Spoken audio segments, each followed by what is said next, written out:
अस्सलाम वालेकुम, आवाज़ आ रही है? जी सर, आ रही है। चलो,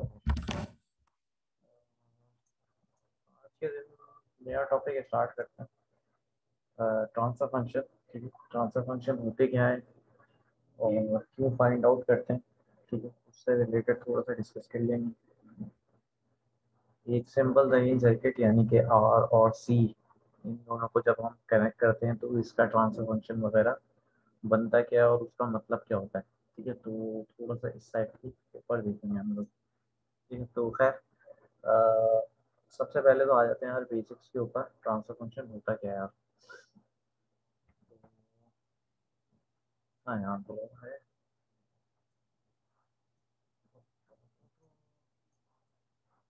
मेरा पीसी है।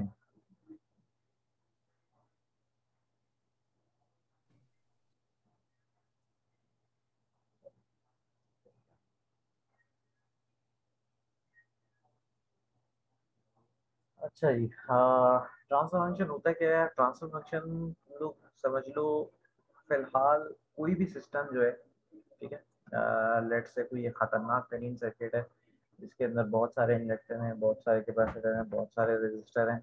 उन सबको ना मैंने एक डब्बे के अंदर बंद कर दिया। ठीक है, वो डब्बा ये, ठीक है।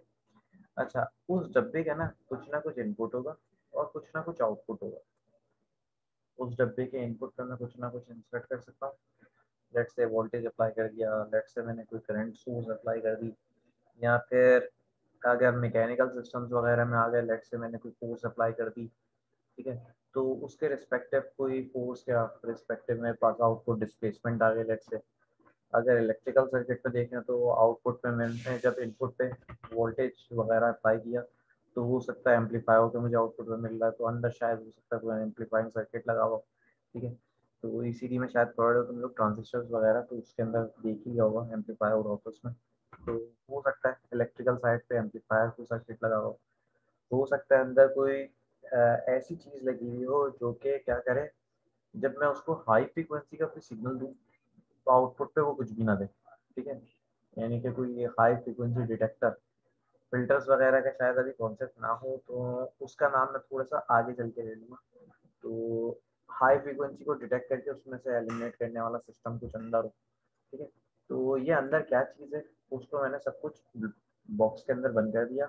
और इस बॉक्स के अंदर बंद करने के बाद ना अब मैं देखना चाह रहा हूँ कि मेरे पास रिस्पॉन्स वगैरह क्या आ रहा है।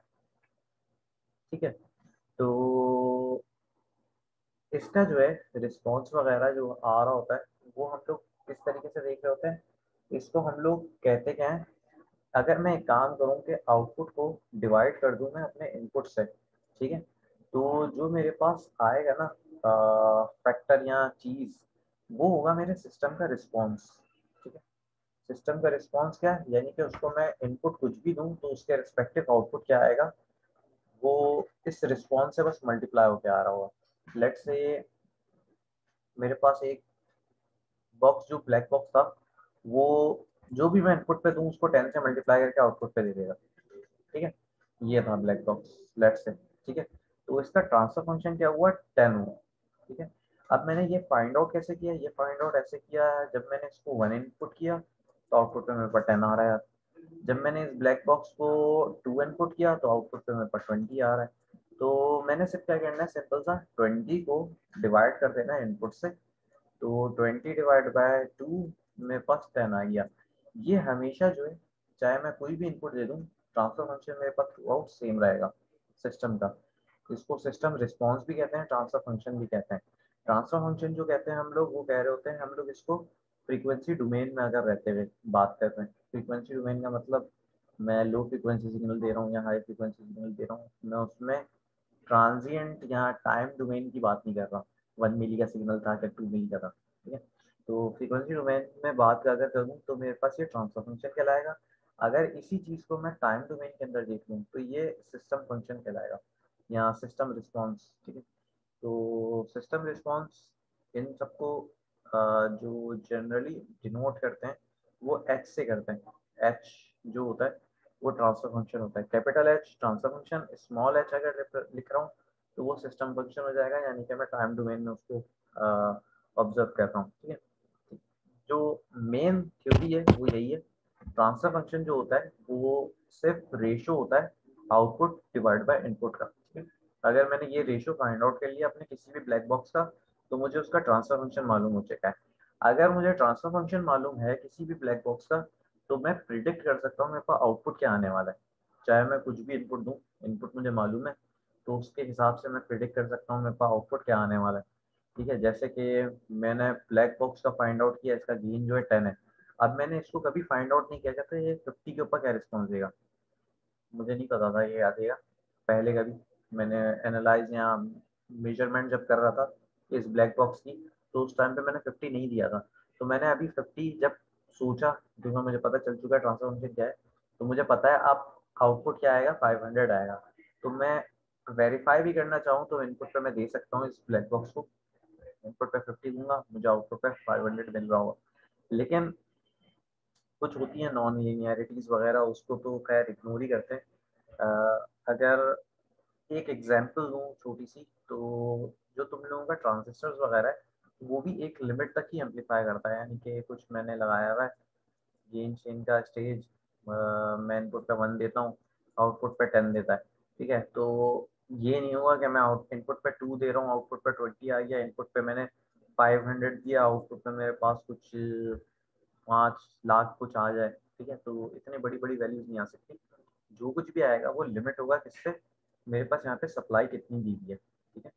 तो ऐसा नहीं है कि ट्रांसफर फंक्शन जो है वो हमेशा एक ही वो देगा, मतलब हमेशा सेटिस्फाई करेगा ये वाली condition, input divide by output ideally करना चाहिए, लेकिन प्रैक्टिकली ज़रूरी नहीं। प्रैक्टिकली एक बाउंडेड रेंज के अंदर ना वो एक बाउंडेड आउटपुट देगा। बाउंडेड रेंज का मतलब मैं लिमिट में रहते हुए अपना काम करूँ, तो वो लिमिट में रहते हुए मेरे पास आउटपुट आ रहा है। तो बाउंड्रीज अगर मुझे पता हो आउटपुट की, तो मुझे इनपुट की भी फिर बाउंड्रीज पता चल जाएंगी। लेट्स से मेरे पास जो आउटपुट आ सकता था वो मैक्सिमम इस स्टेज का लेट्स से गेन 2 का था, ठीक है, फॉर एग्जांपल। और मुझे पता है आउटपुट मैक्सिमम जो है वो 15 वोल्ट तक आ सकता है, ठीक है। तो अब मैं कितना 7.5 से ज़्यादा अगर वोल्टेज दूंगा तो इनपुट पे, तो वो सही मल्टीप्लाई नहीं करेगा 2 से, ठीक है। तो ये मेरे पास लिमिट आ गई 7.5, मेरे पास एक बाउंड्री मिल गई है, ठीक है। मिनिमम इसी तरीके से माइनस में 7.5 या कुछ हो सकता है, डिपेंडिंग नीचे क्या सोर्स लगी हुई है, ठीक है। तो खैर ये तो मैं ट्रांजिस्टर और बिल्कुल बेसिक गेन वाले लिहाज से एग्जांपल दे रहा था, ये कुछ भी हो सकता है, ठीक है। तो वो कुछ भी क्या हो सकता है उसकी एक एग्जांपल बिल्कुल और भी ज़्यादा बेसिक सी, एक रेजिस्टर एक कैपेसिटर, वो हम लोग देखेंगे इस आगे के लेक्चर्स में, ठीक है। अच्छा, ट्रांसफर फंक्शन जो हम लोग ऑब्जर्व कर रहे हैं उसको हम लोग फ्रीक्वेंसी डोमेन में रहते हुए ऑब्जर्व कर रहे हैं, तो इसका मतलब क्या है, मैं इनपुट जो कुछ भी दे रहा हूँ उसका कुछ ना कुछ एम्पलीट्यूड होगा, ठीक है। लेट्स से साइन वेव में इनपुट दे रहा था, उसका कुछ ना कुछ एम्पलीट्यूड होगा और उसकी कुछ ना कुछ फ्रीक्वेंसी होगी, ठीक है। मैं कितनी फ्रीक्वेंसी का दे रहा हूँ, लेट्स से 1K का सिग्नल दिया या 50 हर्ट्ज का सिग्नल दिया, ठीक है। तो ये मेरे पास इसकी फ्रीक्वेंसी होगी। एनालाइज जो हम लोग कर रहे होते हैं ट्रांसफर फंक्शन को, वो इन्हीं दो पैरामीटर्स के ऊपर कर रहे होते हैं। इनपुट के ऊपर मैं ये दो चीज़ें वेरी कर रहा हूँ, आउटपुट पे देख रहा हूँ मेरे पास क्या आ रहा है, ठीक है। मेनली जो इसमें रिस्पॉन्स देखा जाता है वो मेनली फ्रीक्वेंसी का देखा जाता है, एम्पलीट्यूड का भी इतना ज़्यादा नहीं देखा जाता, ठीक है। एम्पलीट्यूड में सिर्फ इतना पता चल जाता है गेन है कि नहीं सिस्टम में, बस और कुछ नहीं है। फ्रीक्वेंसी पे हमें फिर असल पता चलता है इसका रिस्पॉन्स क्या है, ठीक है। आगे देखते हैं फिर फ्रीक्वेंसी का मतलब मैं किस तरीके से देख रहा होता हूँ। फ्रीक्वेंसी बस हम लोग वेरी करेंगे ओमेगा, या अगर इन टर्म्स ऑफ एफ देखना चाह रहा हूँ, ओमेगा और एफ का रिलेशन 2 पाई से होता है सिर्फ, यानी कि omega equals to 2 pi f. तो मैं एफ को जो है वेरी करूँगा 0 हर्ट्ज से लेट से कोई गीगा हर्ट्ज तक, ठीक है। और फिर देखूंगा मेरे पास इस सिस्टम का रिस्पॉन्स क्या आ रहा है। तो उसके लिहाज से फिर मैं बता सकता हूँ कि अगर मैं इस फ्रीक्वेंसी का इनपुट दूँ और इतने एम्पलीट्यूड का, तो मेरे पास आउटपुट पे क्या मिलने वाला है फ्यूचर में, ठीक है। तो ये चीज़ें मैं प्रिडिक्ट करने के काबिल हो जाऊँगा। तो मैथमेटिकल मॉडल बन गया मेरे सिस्टम का, ठीक है। तो ये तो बात हो गई। अच्छा, ट्रांसफर फंक्शन सिर्फ वोल्टेज का ज़रूरी नहीं, करंट का भी हो सकता है, ठीक है। इम्पीडेंस का भी हो सकता है, एडमिटेंस का भी हो सकता है, पावर का भी हो सकता है, बहुत सारी चीज़ों का हो सकता है। डिपेंडिंग हम किस चीज़ को ऑब्जर्व करना चाह रहे हैं। ठीक है, तो ये कोई एक फिक्स्ड रूल नहीं है। ठीक है, तो ये एक अलग से बात हो गई। अच्छा जी, ट्रांसफर फंक्शन। अच्छा, इसके अंदर ट्रांसफर फंक्शन के अंदर जो है फ्रीक्वेंसी रिस्पांस, अभी तक तुम लोगों ने एस के बारे में पढ़ा है? लेप्लास एस, एस क्या होता है? नहीं पढ़ा तो मैंने बताओ। लैपलास तो पढ़ लिया, लेकिन ये नहीं बताया किसी ने कि एस क्या होता एस होता क्या है? एस बस ये होता है जी ओमेगा। जे इमेजरी यानी कि आयोटा वाला फैक्टर, और ओमेगा फ्रीक्वेंसी मेरे पास। ठीक है, s equal to j omega. ठीक है, तो मतलब मैं फ्रीक्वेंसी के रिस्पेक्टिव कुछ ना कुछ अपनी चीज़ को ऑब्जर्व करना चाह रहा हूँ। तो जो भी ट्रांसफर फंक्शन होगा ना, उसके अंदर न्यूमिनेटर में कुछ फैक्टर्स होंगे, डिनोमिनेटर में कुछ फैक्टर्स होंगे। ठीक है, न्यूमिनेटर्स में हो सकता है s+3। ठीक है, डिनोमिनेटर में s² + 2s + 5 इस टाइप की कुछ वैल्यू लिखी जा जाए। ठीक है, तो ये s क्या है हमारे पास? s असल में j ओमेगा है। ठीक है, तो इन चीज़ों को तुम लोगों को सॉल्व करने आता है। j ओमेगा यानी कि 3 + j ओमेगा बन जाएगा ये न्यूमिनेटर। डिनोमिनेटर क्या बन जाएगा? j ओमेगा का स्क्वायर प्लस 2j ओमेगा + 5। तो ये चीज़ें जब कैलकुलेटर में डालोगे तो तुम लोगों के पास एक कॉम्प्लेक्स नंबर सॉल्व हो गए। सिंपल सा भी आ सकता है। ठीक है, लेकिन ये इतना सिंपल फिलहाल होता नहीं है।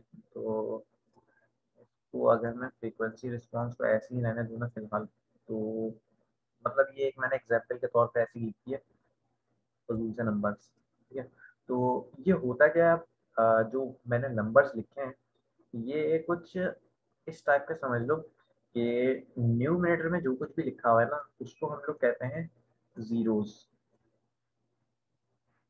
ठीक है, और डिनोमिनेटर में हमारे पास जो कुछ भी लिखा हुआ है ना, उसको हम लोग कहते हैं वंस, सॉरी पोल्स। जीरोस और पोल्स का अब इसमें कॉन्सेप्ट आ रहा है, जीरोस क्या होते हैं और पोल्स क्या होते हैं। ठीक है, तो न्यूमरेटर में मेरे पास जो एस की मैक्सिमम पावर है। ठीक है, न्यूमरेटर में मेरे पास ये जो एग्जांपल मैंने अभी कंसीडर की, इसमें एस की मैक्सिमम पावर 1 है। तो मेरे पास सिस्टम के अंदर ना सिर्फ एक ही जीरो है। तो मैंने क्या किया है, सिस्टम रिस्पांस को दो चीज़ों में ब्रेक किया, न्यूमरेटर और डिनोमिनेटर में। न्यूमरेटर को मैं क्या कह रहा हूँ, जीरोस कह रहा हूँ, और डिनोमिनेटर को मैं क्या कह रहा हूँ, पोल्स कह रहा हूँ। ठीक है, अब मैंने एक एग्जांपल लेते हुए देखा है कि न्यूमरेटर में मेरे पास एस की मैक्सिमम पावर 1 है। ठीक है, तो इसका मतलब क्या हुआ, मेरे सिस्टम के अंदर एक ही जीरो मौजूद है, और मेरे सिस्टम के अंदर डिनोमिनेटर में जो कुछ भी लिखा होता है पोल पे, तो मेरे सिस्टम के अंदर दो पोल है मैक्सिमम। ठीक है, दो पोल किस तरीके से निकालूंगा मैं, इसको फैक्टर्स के अंदर ब्रेक करूंगा। ये जो क्वाड्रेटिक इक्वेशन है, ठीक है, फैक्टर्स में ब्रेक करने के बाद फिर मैं कुछ बता सकता हूँ, यानी कि s² + 4s + 4 कुछ होता है, तो ये मेरे पास क्या बन जाता है, s+2 का होल स्क्वायर कुछ, है ना? 4s नहीं, अगर जी डिनोमिनेटर सर। में ये लिखी हुई होती वैल्यू, ठीक है, तो मेरे पास ये हो जाता। तो इसका मतलब क्या है, s+2 का स्क्वायर का मतलब दो पोल्स हैं जिसकी वैल्यूज वगैरह अभी हम देखना सीख लेंगे कि पोल की लोकेशन वगैरह क्या है और फ्रीक्वेंसी प्लॉट वगैरह क्या होते हैं। ठीक है, उस साइड पे भी आ रहे हैं, लेकिन अभी बस मैं ये बताना चाह रहा हूँ मैक्सिमम पावर से मैंने क्या किया, जो भी मेरे पास डिनोमिनेटर में मैक्सिमम पावर थी उसको फैक्टर्स वगैरह में ब्रेक किया, और मेरे को पता चल गया मेरे पास टोटल दो पोल्स हैं, और दोनों की इत्तेफाक से लोकेशन वगैरह जो है सेम है। हो सकता है ये भी हो सकता था, अगर मैं फैक्टर में ब्रेक करता तो एक s+2 आता, एक आता s+1 आ जाता। ठीक है, लेट से कोई एक एग्जांपल ऐसी होती। ठीक है, हो सकता है कोई थर्ड ऑर्डर सिस्टम होता। ठीक है, यानी कि जिसमें तीन पोल्स मौजूद हैं। तो मैंने जिक्र कर दिया थर्ड ऑर्डर सिस्टम का। तो ये ऑर्डर ऑफ सिस्टम कैसे डिसाइड हो रहा होता है ये भी मैं बता देता हूँ। लेट से एस सिंपल सा होता, या s+5 कुछ लिखा हुआ होता, या 3s+5 कुछ लिखा हुआ होता, जो भी फैक्टर में ब्रेक किया वो इग्नोर अभी, कैसे होगा फैक्टर में ब्रेक वो फ्यूचर की बातें। अभी सिंपली बस ये समझ लो, न्यूमिनेटर में कुछ लिखा हुआ है कचरा, वो न्यूमिनेटर का कचरा जो कुछ भी है वो हमारा क्या है, जीरोस है। डिनोमिनेटर में जो कुछ भी लिखा हुआ है अगर उसको फैक्टर्स में ब्रेक करूं तो ये फैक्टर में उतने ही ब्रेक होंगे जितनी एस की मैक्सिमम पावर है। ठीक है, तो एक्स की मैक्सिमम पावर मेरे पास बता दी होती है मेरे पास टोटल नंबर ऑफ पोल्स कितने हैं सिस्टम में, और जिस सिस्टम में जितने नंबर ऑफ पोल होंगे वो उतना ही ऑर्डर का सिस्टम होगा। लेट से ये जो एग्जांपल थी इसके अंदर मैंने सेकंड ऑर्डर कुछ लिखा था क्योंकि मैक्सिमम पावर मेरे पास 2 थी। इसके अंदर मेरे पास टोटल 3 एस जो है वो आपस में मल्टीप्लाई हो रहे हैं, तो एक्स की मैक्सिमम पावर 3 आनी चाहिए इस वाले सिस्टम पे। तो ये वाला सिस्टम मेरे पास थर्ड ऑर्डर हो गया। ठीक है, तो सिस्टम का ऑर्डर जो है वो कुछ इस तरीके से डिसाइड हो रहा होता है। सही है, तो ये तो खैर बेसिक्स वगैरह है कि ट्रांसफर फंक्शन होता क्या है, उसमें न्यूमरेटर क्या चीज़ कहलाती है, डिनोमिनेटर क्या चीज़ कहलाती है। ये सारी चीज़ें जो है थर्ड ऑर्डर सेकंड ऑर्डर इनके रिस्पॉन्सेज वगैरह, ये तुम लोग फ्यूचर में एक कोर्स आएगा एलसीएस का, लीनियर कंट्रोल सिस्टम, उसके अंदर ज़्यादा डिटेल में देखोगे ट्रांसफर फंक्शन के ऊपर एनालिसिस, उसके फ्रीक्वेंसी प्लॉट्स, पोल की वजह से मेरे पास इनपुट पे क्या फर्क पड़ रहा होगा, आउटपुट पे सॉरी, और मेरे पास मतलब ट्रांजिएंट बिहेवियर क्या आ रहा होगा, ट्रांजिएंट मतलब टाइम डोमेन में इन पोल्स और जीरोस की वजह से क्या इफेक्ट हो रहा है सिस्टम पे। तो ये सारी चीज़ें तुम लोग एलसीएस के कोर्स में देखोगे। अभी जो है हम लोग बिल्कुल सिंपल तरीन सर्किट लेते हुए चलेंगे। ये सिंपल तरीन सर्किट जो है वो मेरे पास एक सिंपल सा आर, एक सिंपल सा सी, जो कि हम लोग बहुत ज़माने से लगाते आए हैं। ठीक है, ये आर सी जो है ये एक हमारे पास फिल्टर होता है। ठीक है, फिल्टर कौन सा, लो पास फिल्टर। ठीक है, लो पास फिल्टर मैं क्यों कह रहा हूँ ये थोड़ा सा आगे अभी तुम लोग देखोगे क्यों कह रहा हूँ मैं ये लो पास फिल्टर है। लेकिन अभी सिर्फ समझने के लिए लो पास फिल्टर का मतलब क्या है, लो फ्रीक्वेंसी को वो पास कर देगा और हाई फ्रीक्वेंसी को वो पास नहीं करेगा। ठीक है, तो यानी कि इसके इनपुट के ऊपर मैं कोई भी लो फ्रीक्वेंसी का इनपुट दे दूँ तो मेरे पास आउटपुट पे जो है वो कुछ मिल जाएगा आउटपुट। अगर मैं हाई फ्रीक्वेंसी का इनपुट दूँ तो आउटपुट पे मुझे बहुत ही कम सिग्नल मिल रहा होगा। ठीक है, तो ये मेरे पास सिंपल सा सर्किट है। अब इसके अंदर मैं देख लेता हूँ यार इनपुट और आउटपुट है क्या, और मैं ट्रांसफर फंक्शन वगैरह मैं किस तरीके से फाइंड आउट कर रहा हूँ इस आरसी फिल्टर का। ठीक है, यहाँ आरसी सर्किट का जो अभी आज तक हम लोग देखते हैं और कॉमनली यूज करते हैं टाइम डोमेन के अंदर ही इसका बिहेवियर देखते हुए आए। ठीक है, इसका टाइम डोमेन में वैसे बिहेवियर क्या होता था, मैं सी के ऊपर आउटपुट देख रहा हूँ तो मुझे क्या दिख रहा होगा, ये मेरे पास ग्राउंड हुआ हुआ है, ये मेरे पास लेट से डीसी सोर्स है, आउटपुट क्या आएगा,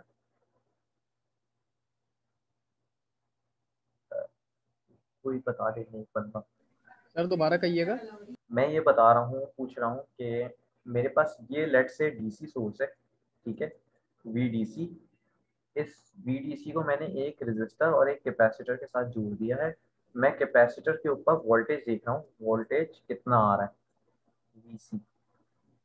तो मेरे पास क्या ड्रॉ होगा, मतलब टाइम जैसे जैसे इंक्रीज होते जा रहे हैं मेरे पास क्या रिस्पॉन्स आएगा। और फिर डिक्रीजिंग 0 से ग्रेडियंट के साथ इंक्रीज होगा। होकर।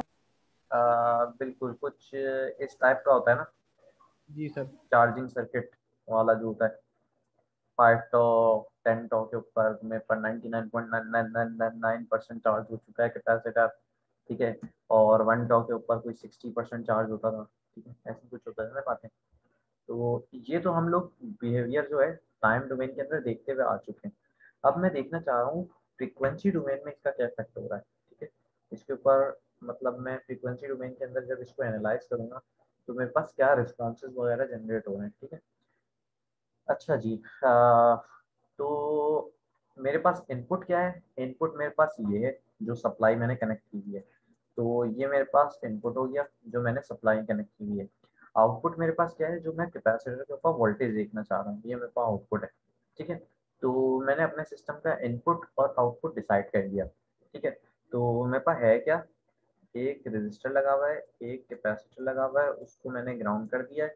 ये मेरे पास आउटपुट निकल गया, ये मेरे पास इनपुट आ गया, इसको मैंने ब्लैक बॉक्स के अंदर बंद कर दिया। ठीक है, अब मैं क्या देखना चाह रहा हूँ यार, इसके ऊपर जब मैं डिफरेंट इनपुट सिग्नल्स प्रोवाइड करता हूँ तो मेरे पास आउटपुट पे क्या रिसीव होता है। ठीक है, तो इसको एनालाइज करने के लिए मुझे क्या करना पड़ेगा यार, रजिस्टर है, कैपेसिटर है, इसके ऊपर मुझे वोल्टेज देखना है। तो अभी तक की जो हम लोगों की ईएनए की थ्योरी वगैरह कहती है, मैं इसको एनालाइज करने के लिए ना एक काम कर सकता हूँ। मुझे करना क्या है, इनपुट के ऊपर मेरे पास कोई एसी सोर्स लगी हुई है। ठीक है, डीसी सोर्स है तो इसका मैं एम्पलीट्यूड और ओमेगा ये दोनों चेंज कर सकता हूँ। एम्पलीट्यूड फिलहाल फिक्स रखते हैं, देखते हैं ओमेगा की वजह से क्या रिस्पॉन्स आ रहा है। ठीक है, फ्रीक्वेंसी रिस्पॉन्स यानी कि फ्रीक्वेंसी चेंज करने के ऊपर मेरे पास रिस्पॉन्स क्या आ रहा है। ठीक है, तो वो चेक करते हैं सबसे पहले। ठीक है, तो आ जाओ यार स्टार्ट करते हैं इसको। तो अभी तक की हमारी सर्किट एनालिसिस वाली थ्योरी जो है ये क्या कहती है, वो ये कहती है एक रेजिस्टर लगा हुआ है, एक कैपेसिटर लगा हुआ है, कैपेसिटर की कोई ना कोई वैल्यू होगी यकीनन। ठीक है, तो हम क्यों ना एक काम करें, इस सी को एक्स सी के अंदर कन्वर्ट कर दें। ठीक है, यानी कि एक इम्पिडेंस है ये। ठीक है, एक इम्पिडेंस है ये जिसकी वैल्यू क्या है, एक्स सी है। ठीक है, इस एक्स सी को अब मैं एनालाइज कर सकता हूँ मेरे पास, क्योंकि दो डिफरेंट इम्पिडेंस है, दोनों सीरीज में कनेक्टेड हैं, मुझे सीरीज का फॉर्मूला आता है, तो कोई इशू ही नहीं है। तो कर लेते हैं यार। तो इन दोनों को जब मैं सीरीज में ऐड अप करूंगा, यानी कि मैं वोल्टेज डिवाइडर रूल लगाऊंगा ना, यहाँ का वोल्टेज मालूम करने के लिए, तो वोल्टेज डिवाइडर रूल लगवा दो यार जरा कोई नेक बंदा। न्यूमरेटर में क्या आता था यार वोल्टेज डिवाइडर में, न्यूमरेटर में आर आएगा या एक्स ही आएगा? एक्स आएगा सर। एक्स आएगा बिल्कुल। X c divide by r plus x c, divide में टोटल आती है ना। ठीक है, जी और सर। मल्टीप्लाई में मेरे ख्याल से वो होता है जो हमने इनपुट पे अप्लाई किया है। ठीक है, तो इनपुट पे मैंने लेट से कोई इनपुट वोल्टेज ए साइन या ए कुछ भी अप्लाई किया है। तो मैं उसको सिर्फ इन टर्म्स ऑफ वोल्टेज लिख रहा हूँ, यानी कि वी, मैंने कोई वी वोल्टेज अप्लाई किया है। वी साइन थीटा भी हो सकता है, वी डी सी भी हो सकता है। ठीक है, v sine omega t plus five भी हो सकता है, कुछ भी हो सकता है, वी है इनपुट पे। ठीक है, तो मल्टीप्लाई बाय इनपुट होता है। ठीक है, और आउटपुट पे मेरे पास क्या आ रहा है, वी ऑफ सी, कैपेसिटर के ऊपर वोल्टेज। इस वी को जो है मैं अगर डिनोमिनेटर में ले आऊँ, तो क्या ये मेरे पास ट्रांसफर फंक्शन है, आउटपुट मेरे पास वी सी था, ये वी जो है वो मेरे पास इनपुट था, आउटपुट डिवाइड बाय इनपुट, मेरे पास ये ट्रांसफर फंक्शन की इक्वेशन आ गई है ना भाई। सिंपल जी बात, सर। ज्यादा कुछ करना ही नहीं है। अच्छा जी, एक्स सी क्या हमें पता है, वन ओवर जे ओमेगा सी होता है। एक्स सी वन ओवर जे ओमेगा सी होता है, रिप्लेस कर दिया भाई मैंने। इसको जब हमने सिंप्लीफाई किया तो मेरे पास ये रिजल्ट आ जाएगा। ठीक है, मतलब डिनोमिनेटर में ये एलसीएम लिया है, तो मेरे पास क्या बचा, जे ओमेगा सी इस आर के साथ मल्टीप्लाई हो जाएगा, प्लस वन बचेगा, और कम्प्लीटली डिनोमिनेटर में जे ओमेगा सी आ जाएगा, और ये कम्प्लीटली डिनोमिनेटर ये कम्प्लीटली इसका कैंसिल आउट हो जाएंगे। तो मेरे पास ये रिजल्ट आ गया, वन ओवर वन प्लस जी ओमेगा सी आर सी। ठीक है, अब ये मेरे पास ट्रांसफर फंक्शन आ चुका है। अब इसको हम लोग एनालाइज करना स्टार्ट करते हैं। इस ट्रांसफर फंक्शन को, ट्रांसफर फंक्शन के अंदर जो ओमेगा आ रहा है उसको मैं वेरी करता हूँ, कहाँ से कहाँ तक, जीरो से इंफिनिटी तक। ठीक है, तो फिर देखते हैं इसके ऊपर क्या हमारे पास मतलब आउटपुट क्या वगैरह हमारे पास जनरेट वगैरह हो रहा है। ठीक है, तो ये चीज़ हम लोग देख लेते हैं। ठीक है? अच्छा जी, हाँ ये ना, ये आ जाते हैं।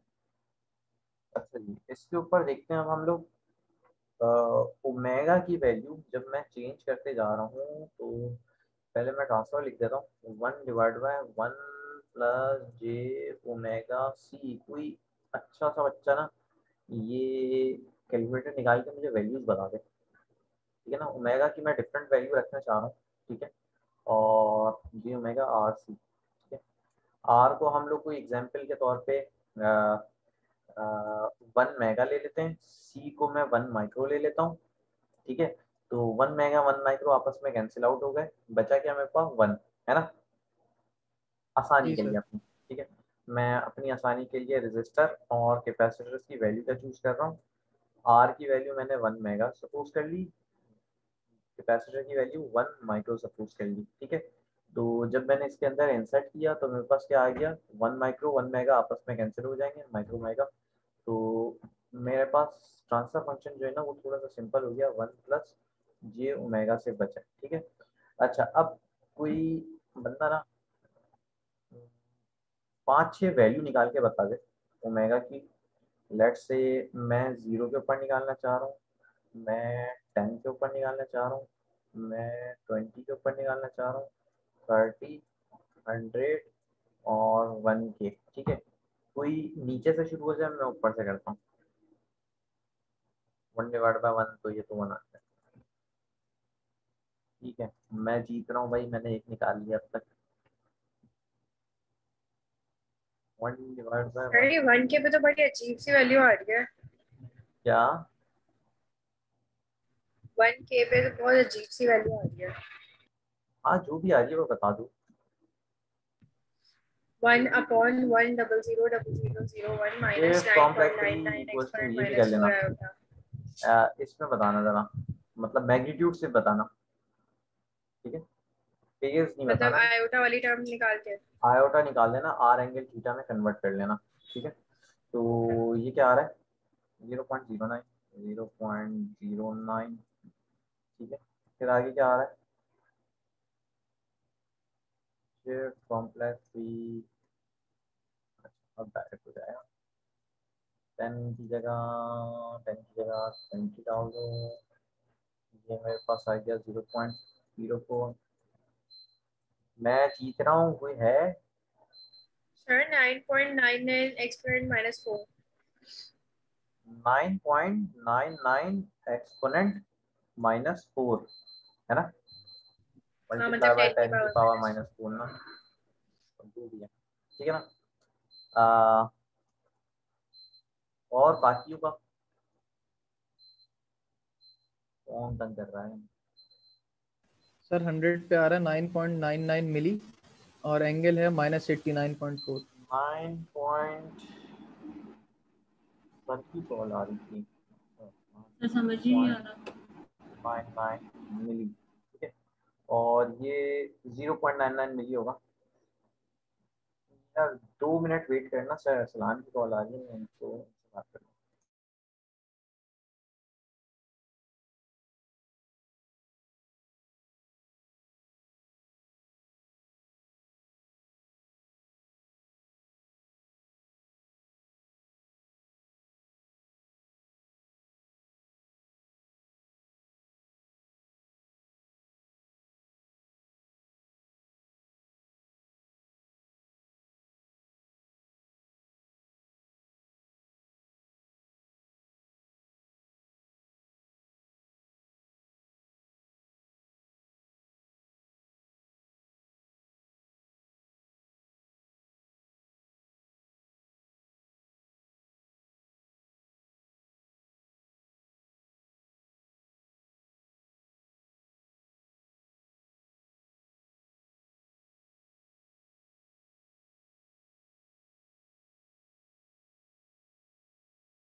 हाँ,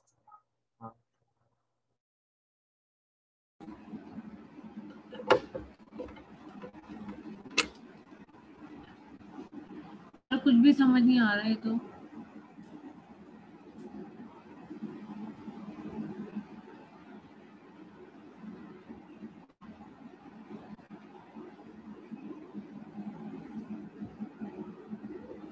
सर आपका माइक बंद है। हाँ, वो मैं बात कर रहा था किसी और से। मैं क्या बता रहा हूँ, हाँ यार, ये हम लोगों ने सिंपल सा अब क्या किया है, जो ट्रांसफर फंक्शन हम लोगों ने फाइंड आउट किया था, और जिसको समझ में नहीं आ रहा यार इसमें, मुझे समझ में नहीं आ रहा कि क्या समझ में नहीं आ रहा। और ये मेरे ख्याल से वही होगी सिदरा हनीफ, उसी की आवाज़ लगी थी मुझे।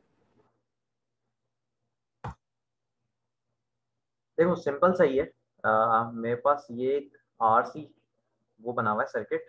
इस आरसी सर्किट के अंदर मैंने क्या किया है, कुछ ना कुछ हमने सोर्स कनेक्टेड है इनपुट की साइड पे, और मैं आउटपुट देखना चाह रहा हूँ कैपेसिटर के ऊपर, और देख रहा हूँ कि बिहेवियर क्या है मेरे पास आउटपुट का। ठीक है, जब मैं इनपुट की फ्रीक्वेंसी वगैरह चेंज कर रहा हूँ, तो सिंपल सा सर्किट है यार, इसको हम लोग पहले भी एनालाइज करते हुए आ रहे हैं। मुझे इसके ऊपर वोल्टेज ही मालूम करना है ना, तो वोल्टेज मालूम करने के लिए मैंने क्या लगाना है, वीडीआर, वोल्टेज डिवाइडर रूल। तो वोल्टेज डिवाइडर रूल में मुझे पता है, एक ये रेजिस्टर है, एक ये रेजिस्टर है, इन दोनों रेजिस्टर का निकाल लो रेशियो वीडीआर लगा के। ठीक है, तो उसके रिस्पेक्टिव हमारे पास एक वोल्टेज आ जाएगा आउटपुट का कैपेसिटर के ऊपर। जो इनपुट अप्लाई किया था, बस मैंने उसको डिनोमिनेटर में ले जाके डिवाइड करवा दिया, यानी कि ये जो मैं इनपुट मल्टीप्लाई हो रहा था ना, उसको ले जाकर डिवाइड करवा दिया, तो ये मेरे पास जो कुछ भी बचा ना, वो ट्रांसफर फंक्शन बचा। ठीक है, अब इस ट्रांसफर फंक्शन के अंदर ना मैंने एक एग्जांपल, यानी कि सिर्फ समझाने के लिए कि इसमें हो क्या रहा है, वो समझाने के लिए एक एग्जांपल के तौर पे रेजिस्टर की वैल्यू कंसिडर कर ली और कैपेसिटर की वैल्यू कंसिडर कर ली, और फिर देख लिया 1/1 + j ओमेगा, इसको हम लोगों को सॉल्व करने आता है। ओमेगा की मैंने डिफरेंट वैल्यूज एज्यूम की, ताकि मेरे पास प्लॉट्स की वैल्यू आ जाए। ठीक है, तो मेरे पास जब मैंने 0 हर्ट्ज दिया तो मेरे पास ये पॉइंट आया, जब मैंने 10 दिया, सॉरी, जब मैंने 0 दिया तो मेरे पास 1 आया। ठीक है, एम्पलीट्यूड 1 आया। जब मैंने 10 दिया तो मेरे पास क्या आया, 0.09। तो 0.09 का मतलब क्या है, मैं कुछ इधर आ गया। ठीक है, और फिर उसके बाद क्या है, 0.04 कुछ इधर आ गया हूँ, फिर कुछ 0.03, और फिर एक वक्त आ रहा है कि ये 0 के करीब पहुंच गया है। ठीक है, जैसे जैसे मैं फ्रीक्वेंसी इंक्रीज करते जा रहा हूँ, मेरे पास ये 0 के करीब पहुंच रहा है। तो इन लाइन्स को मैं अगर ज्वाइन कर दूँ ना, तो ज्वाइन करने का मतलब क्या है, ये जो मैंने 100 और 10 के दरमियान की वैल्यूज ली हैं, तो वो भी यहीं पे आ रही होंगी। ठीक है, तो ज्वाइन करने से यही कुछ निकलेगा। तो मुझे ये क्या दिख रहा है, लो फ्रीक्वेंसी के अंदर जो है, यानी कि शुरू में मेरे पास फ्रीक्वेंसी लो होती है ना, 0 हर्ट्ज, 1 हर्ट्ज, 10 हर्ट्ज। ठीक है, और मैं आगे फिर बढ़ते जा रहा हूँ, तो शुरू की फ्रीक्वेंसी के ऊपर मेरे पास क्या दिख रहा है, शुरू की फ्रीक्वेंसी के ऊपर ये सिग्नल जो है वो पास कर रहा है अपना, जो भी मैं इनपुट पे दे रहा हूँ वो वोल्टेज एग्जैक्टली वही का वही आ जाएगा। यानी कि मैंने अगर 0 हर्ट्ज दी थी, तो इनपुट पे अगर मैंने 1 वोल्ट दिया था, तो आउटपुट पे भी 1 वोल्ट आ जाएगा। ठीक है, जैसे कि मैंने इधर क्या किया था, ट्रांसफर फंक्शन क्या था मेरे पास, V C divide by we.